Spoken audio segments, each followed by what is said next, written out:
you paused.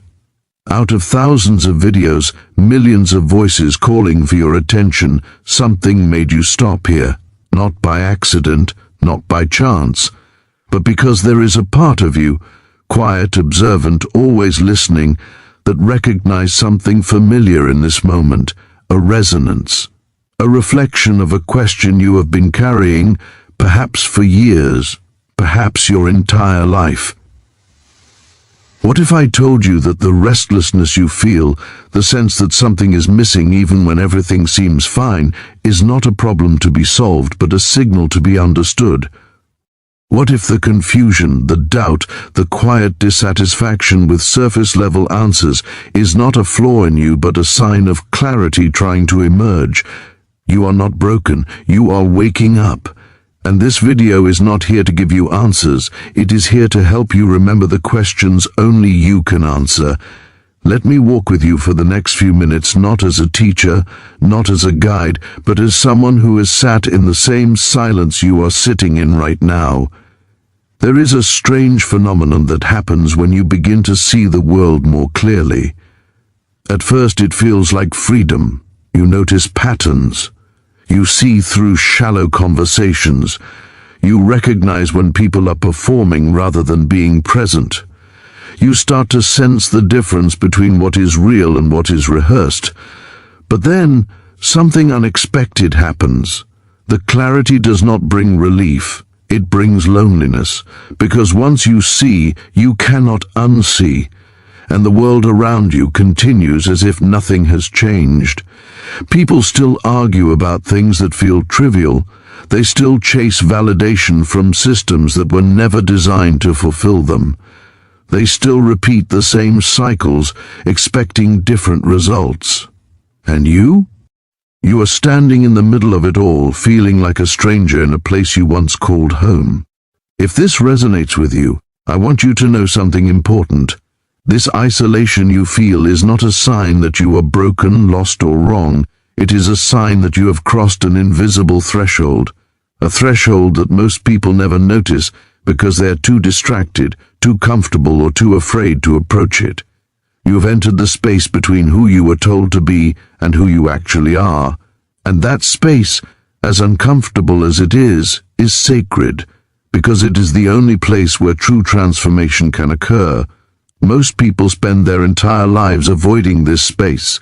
They fill it with noise, with busyness, with other people's opinions, with goals that were handed to them rather than chosen by them. And there is no judgment in that. Survival often requires conformity. Safety often requires silence. But you are here because some part of you has decided that survival is not enough, that safety without truth is just a slower form of suffocation. So let me ask you this. What have you been carrying that does not belong to you? What belief, what expectation, what version of yourself have you been holding on to because letting it go feels too uncertain, too vulnerable, too final? Take a breath. You do not need to answer out loud. But feel the weight of that question. Because the journey we are about to take together begins with honest acknowledgement, not of what you want to become, but of what you have been pretending to be. We are taught from childhood that life is a journey toward arrival. Get the degree, get the job, get the relationship, get the house, get the recognition. As if happiness, fulfillment, and inner peace are destinations waiting at the end of a checklist. But something strange happens when you start checking those boxes. You achieve the goal, you feel a brief surge of satisfaction, and then, almost immediately, the emptiness returns. The question resurfaces. Is this it? Is this what I have been working toward? And the world, instead of helping you sit with that question, immediately offers you a new goal, a bigger house, a better title, more followers, more money, more proof that you matter. And so the cycle continues, chasing, achieving, feeling empty, chasing again. But here is the truth that no motivational speech will tell you. Arrival is a myth, not because you cannot achieve things, but because achievement does not change the fundamental relationship you have with yourself. And if that relationship is built on proving, performing, or earning your worth, then no external accomplishment will ever feel like enough. This is not pessimism, this is liberation.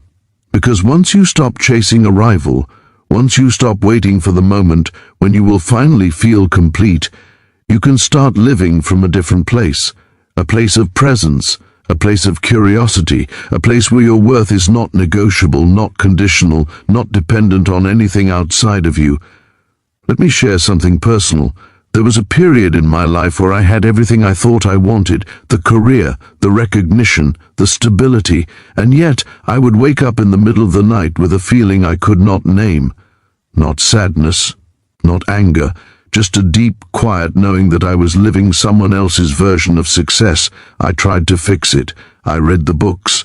I followed the advice. I set new goals. But nothing worked because I was trying to solve the wrong problem. I thought I needed to achieve more. What I actually needed was to stop, to sit in the discomfort of not knowing, to let the old identity dissolve without immediately replacing it with a new one. And that process, that willingness to exist in the void without grasping for meaning, was the most terrifying and most liberating experience of my life. Because on the other side of that void, I did not find answers. I found clarity. Clarity about what actually mattered to me. Clarity about what I had been performing versus what I genuinely valued. Clarity about the difference between ambition born from insecurity and purpose born from alignment. If you are in that void right now, if you are in the space where nothing makes sense and the old motivations have lost their power, do not rush out of it. Do not let anyone convince you that you are lost, depressed, or falling behind. You are not lost. You are shedding. And shedding always feels like loss before it feels like freedom. Here is something most people do not talk about. Your body has been trying to communicate with you for years, through tension in your chest when you are in the wrong environment, through exhaustion that no amount of sleep can fix when you are living out of alignment, through sudden clarity in moments of stillness that you immediately rationalize away because it does not fit the plan you have committed to. We call this intuition. But intuition is not mystical. It is not irrational. It is the accumulated intelligence of your entire system, your nervous system, your emotions, your subconscious patterns, communicating in a language that does not use words. And most of us have been trained to ignore it, to override it, to dismiss it as impractical, emotional, or unreliable, because we live in a world that worships logic, productivity, and measurable outcomes. And intuition does not fit neatly into spreadsheets. But here is what I have learned. Every time I ignored my intuition in favor of what made sense on paper, I ended up in situations that looked good from the outside but felt hollow on the inside. And every time I honored it, even when I could not explain why, the path became clearer, not easier, but clearer. Intuition is not about predicting the future. It is about recognizing resonance. It is about sensing when something aligns with your deepest values and when it does not. And the more you practice listening to it, the more precise it becomes. But here is the challenge. Intuition requires stillness. It requires space. It requires the willingness to sit with uncertainty without immediately searching for answers. And in a world that equates stillness with laziness and uncertainty with failure, that is a radical act. So let me ask you, when was the last time you sat in complete silence, without your phone, without distractions, without an agenda, and just listened to what was moving inside you? When was the last time you honored a gut feeling even though you could not logically justify it? When was the last time you chose alignment over approval? If you cannot remember, then you are not living from your center. You are living from the expectations, the conditioning, the inherited beliefs that were never truly yours to begin with. And the remedy is not complicated. It is just deeply uncomfortable, because it requires you to stop, to create space, to listen, to trust what you hear even when it contradicts everything you have been taught. This is not about rejecting logic or abandoning responsibility. This is about integrating the intelligence of your entire being, mind, body, and spirit, so that your decisions come from wholeness rather than fragmentation. Growth is not always about adding more. Sometimes it is about subtracting, about identifying what you have been carrying that was never yours to begin with, and setting it down. We accumulate so much throughout our lives: beliefs about who we should be, stories about what success looks like, fears inherited from parents, teachers, society, and we carry them like armor, thinking they protect us, when in reality they prevent us from moving freely. Unlearning is the process of questioning everything you think you know, not to become cynical, not to reject all structure, but to distinguish between what is true for you and what you adopted because it felt safer than thinking for yourself. And this process is not intellectual. You cannot think your way out of conditioning. You have to feel your way through it. You have to notice when your body contracts in certain environments, when your energy drains around certain people, when your mind goes blank because you are performing rather than being present. Let me give you an example. For years, I believed that productivity was the measure of my worth. If I was not creating, achieving, or moving forward, I was wasting time. And that belief kept me busy. It kept me distracted. But it also kept me disconnected from the deeper rhythms of my life. It was not until I allowed myself to rest, truly rest, without guilt, without justification, that I realized how much of my ambition was rooted in fear. Fear of being irrelevant, fear of being forgotten, fear of facing the quiet truth that I did not know who I was outside of what I produced. And when I unlearned that belief, when I stopped equating my worth with my output, something unexpected happened. I did not become lazy. I did not stop creating. But the quality of my work changed. It became more intentional, more aligned, more true, because I was no longer creating to prove something. I was creating because it felt like the natural expression of who I was. This is the power of unlearning. It does not make you passive, it makes you precise. It does not weaken you, it clarifies you, and it does not take away your ambition, it purifies it. So I invite you to ask yourself, what belief are you holding on to that no longer serves you? What story are you telling yourself about who you have to be, what you have to achieve, or how you have to live, that feels more like a cage than a compass? And once you identify it, do not fight it.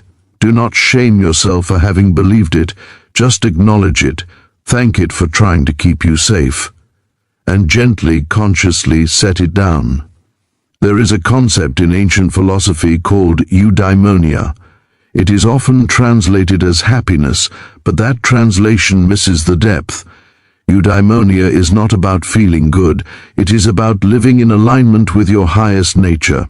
It is about acting from your center rather than reacting from your conditioning.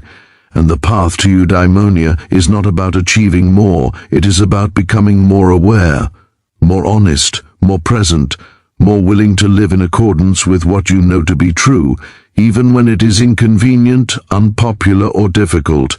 This is not a destination, it is a practice. And the practice begins with simple questions. Does this decision align with my values, or am I choosing it because I am afraid of what others will think? Am I acting from clarity, or am I reacting from fear?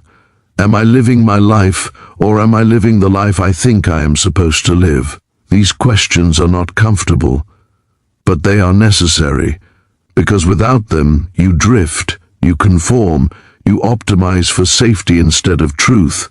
And one day you wake up and realize that you have built a life that looks successful from the outside, but feels empty on the inside.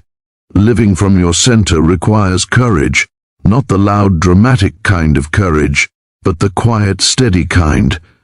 The courage to say no when everything in you wants to say yes just to avoid conflict. The courage to walk away from relationships, jobs, or identities that no longer fit. The courage to sit with uncertainty without filling it with distractions. And here is what no one tells you.